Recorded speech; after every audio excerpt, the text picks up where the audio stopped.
उपमुख्यमंत्री एकनाथ शिंदे अचानकपणे दिल्ली दौऱ्यावर। एकनाथ शिंदे आज दुपारी दिल्लीला रवाना होणार। विधिमंडळ अधिवेशन सुरू असताना शिंदेंची अचानकपणे दिल्ली दौरा।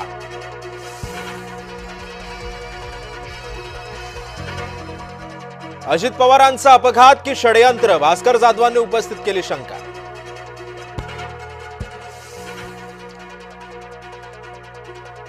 स्ट्रेट ऑफ होर्मुझच्या मुद्द्यावर पंतप्रधान नरेंद्र मोदींच्या शिष्टाईला मोठं यश।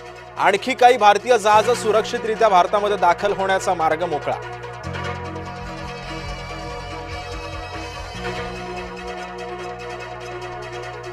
सोनं 1,000 तर चांदी 8,000 स्वस्त। सोन्याचा दर प्रतितोळा 1,56,959 रुपये तर चांदी 2,59,000 रुपये प्रति किलोवर। आता ओटीपी शिवाय सिलेंडर मिळणार नाही। बुकिंगसाठी मार्गदर्शक सूचना जारी। एलपीजी सिलेंडर बुकिंगसाठी 25 दिवसांची अट।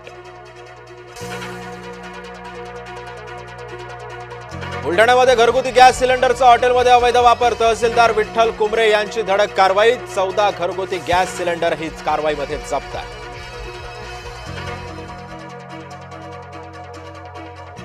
आजही गॅस सिलेंडर घेण्यासाठी नागरिकांची गर्दी। ऑनलाईन गॅस बुक होत नसल्याचा आरोप।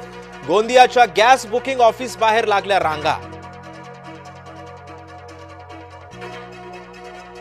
सिलेंडरच्या तुटवड्यानं चुलीवर जेवण करण्याची वेळ। नाशिकच्या ग्रामीण भागामध्ये चुलींची मागणी वाढली तर गोंदियामध्ये लाकूड आणि भुशाच्या मागणीतही झाली वाढ।